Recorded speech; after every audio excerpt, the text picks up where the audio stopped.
उनकी कारकर्दगी से अंदाज़ा हो रहा है कि एक तो फटीग या फिर ये कि वो थक गए हैं या फिर ये कि उन पर बहुत ज़्यादा ओवरबर्न हो गए। इमरान बट और आबिद अली के दरमियान इमरान बट बुरी तरह से नाकाम रहे इस सीरीज़ में। हसन अली ने इस रिवर्स स्विंग का भरपूर फ़ायदा उठाया। उन्होंने न सिर्फ गेंद को रिवर्स स्विंग कराया बल्कि गेंद की रफ्तार को वेरी भी किया।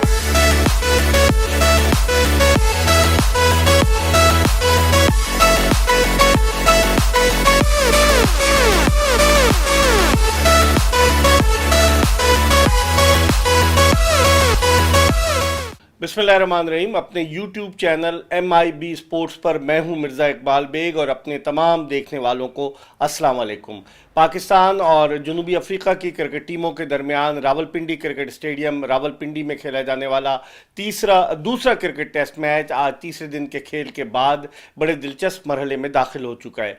इस तीसरे दिन के खेल पर ये तज्जिया और तबसरा आपकी खिदमत में इनवेरेक्स सोलर एनर्जी के ताउन से पेश किया जा रहा है। इनवेरेक्स, रोशन रहे पाकिस्तान।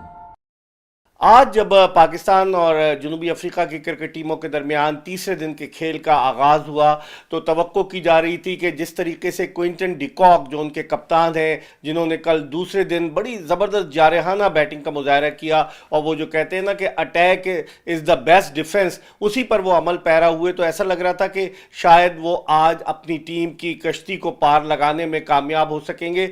लेकिन वो एक इनसाइड एज पर बोल्ड हो गए और फिर जिस तरीके से रन आउट्स भी हुए, जिस तरीके से साउथ अफ्रीकन बैट्समैन, तो लग यही रहा था कि साउथ अफ्रीकन टीम जो फाइट करते करते अचानक जो है वो बैकफुट पर चली गई और उनकी टीम पाकिस्तान के खिलाफ पहली इनिंग्स में सिर्फ 201 रन बनाने में कामयाब हो सकी। अगरचे जो उनके नए ऑलराउंडर आए हैं मुल्डर, जिन्हें मौका दिया गया, उन्होंने बड़ी अच्छी बैटिंग का मुजाहरा किया। खासतौर पर स्पिनर्स के खिलाफ उन्होंने यासिर शाह को छक्का भी लगाया, अपने फुटवर्क का इस्तेमाल किया, लेकिन बदकिस्मती से मुल्डर जो थे वो रन आउट हो गए और फिर वहीं से साउथ अफ्रीकन टीम जो खासी सेट नजर आ रही थी, ऐसा लग रहा था कि पाकिस्तान के 272 रन के नज़दीक आने में वो कामयाब हो जाएंगे, लेकिन ऐसा नहीं हुआ और जनूबी अफ्रीका की पूरी टीम 201 रन बनाकर आउट हुई। गेंद आज रिवर्स स्विंग हो रहा था और पाकिस्तानी फास्ट बॉलर हसन अली ने इस रिवर्स स्विंग का भरपूर फ़ायदा उठाया। उन्होंने न सिर्फ गेंद को रिवर्स स्विंग कराया बल्कि गेंद की रफ्तार को वेरी भी किया, उन्होंने धोखा भी दिया, जिसकी वजह से बैट्समैन साउथ अफ्रीका के एक दो बोल्ड भी हुए और हसन अली ने दूसरी मरतबा अपने कैरियर में 5 विकेटें हासिल की। उन्होंने ये साबित किया कि एक फिट हसन अली पाकिस्तान के लिए ज़्यादा कारआमद है। आपको याद होगा कि उनकी फिटनेस पर क्वेश्चन मार्क था। हसन अली जो थे वो इतनी तवज्जो नहीं दे रहे थे अपनी फिटनेस पर। अपनी शादी के बाद तस्वीर जो है वो सोशल मीडिया पर वायरल कर रहे थे और फिर उसके अलावा वो जिस तरीके से रैंप पर जो थे वो एक मॉडल की हैसियत से सामने आए, तो लोगों ने कहा कि शायद अब उन्हें अपनी दिलचस्पी नहीं है अपनी क्रिकेट में। लेकिन फिर हसन अली को इस बात का एहसास हुआ कि आज वो जो कुछ भी हैं वो क्रिकेट की वजह से। गुजरांवाला के नज़दीक एक गाँव है लद्देवाला वड़ाइच, हसन अली का ताल्लुक़ लद्देवाला वड़ाइच से है और वो वहाँ से अपनी सलाहियतों के जौहर दिखाते हुए PSL में पेशावर ज़ल्मी का हिस्सा बने और फिर वहाँ से वो पाकिस्तानी क्रिकेट टीम तक सफ़र करने में कामयाब हुए। 2017 की चैंपियंस ट्रॉफी के मैन ऑफ द टूर्नामेंट, लेकिन 3 बरस के बाद वो बिल्कुल आउट हो गए थे क्रिकेट से। लेकिन उन्होंने अपनी परफॉर्मेंस के ज़रिए, अपनी 5 विकेटों के ज़रिए न सिर्फ ये कि वो पाकिस्तानी क्रिकेट टीम को इस टेस्ट मैच में वापस लाए, बल्कि उन्होंने जिस अंदाज से पाकिस्तानी क्रिकेटर्स के जो जिस तरीके से उन्होंने बॉलिंग की और पाकिस्तानी टीम को उन्होंने जिस अंदाज से जो है वो मौका फराम किया कम बैक करने का, वो यकीनन काबिल सताइश है। उनके अलावा स्पिनर्स इतने कामयाब नहीं रहे पाकिस्तान के। और हम शाहीन आफरीदी की बात कर रहे हैं कि शाहीन आफरीदी को चूँकि मुसलसल क्रिकेट खिलाई जा रही है, test cricket, one day cricket, T20 cricket, अब इसके बाद वो पाकिस्तान की T20 टीम का हिस्सा है, फिर वो PSL में हिस्सा लेंगे, तो उनकी कारकर्दगी से अंदाज़ा हो रहा है कि एक तो फटीग या फिर ये कि वो थक गए हैं या फिर ये कि उन पर बहुत ज़्यादा ओवरबर्न हो गए और वो नज़र आ रहा था शाहीन शाह आफरीदी की बॉलिंग में। वरना वो पाकिस्तान के एस बॉलर हैं और उनकी कारकर्दगी जो है वो यकीनन पाकिस्तानी टीम के लिए बड़ी अहम है।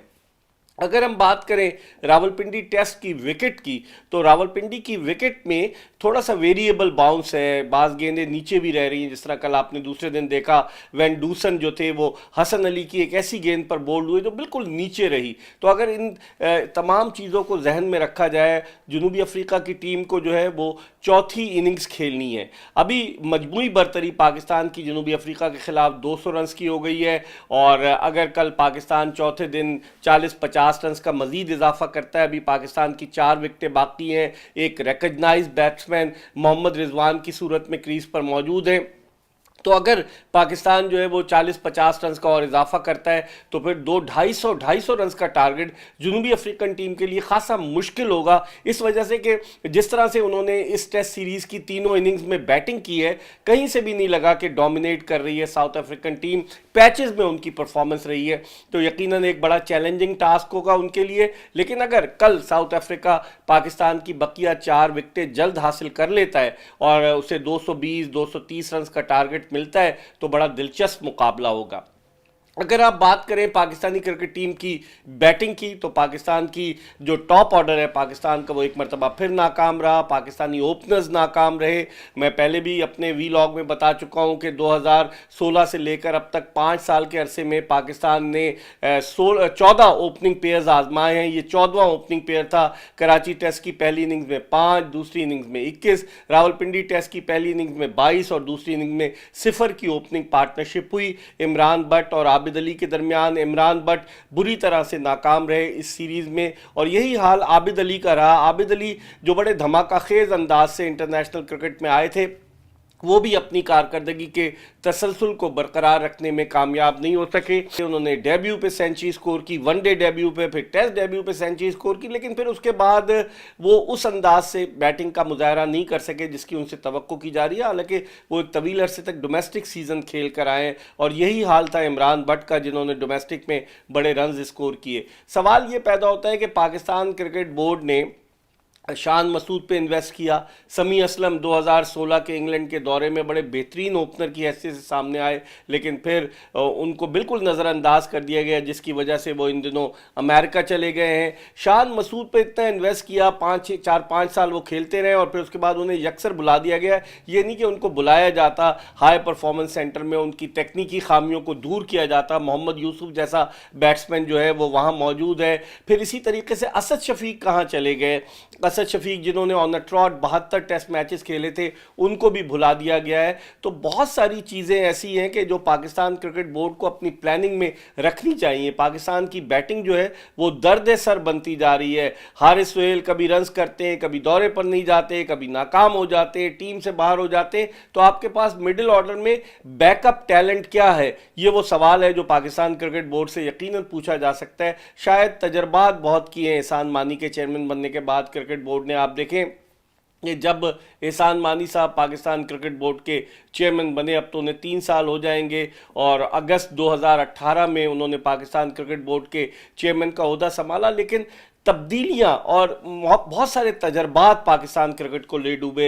एहसान मानी साहब वसीम खान को लेकर आए, फिर वसीम खान जो थे उन्होंने नदीम खान पर अपनी नजर इंतखाब दौड़ाई, जो हाई परफॉर्मेंस सेंटर के डायरेक्टर हैं। सिर्फ 2 टेस्ट खेले हैं और नदीम खान ने लेवल 2 का कोचिंग कोर्स किया है, लेकिन वो डायरेक्टर की पोस्ट पर हैं। वो पोस्ट जहाँ कभी मुदस्सर नज़र हुआ करते थे, जहाँ कभी आमिर सुहेल हुआ करते थे, जहाँ कभी तजुर्बाकार हारून रशीद हुआ करते थे, इंतखाब आलम होते थे, वहाँ नदीम खान को ले आए।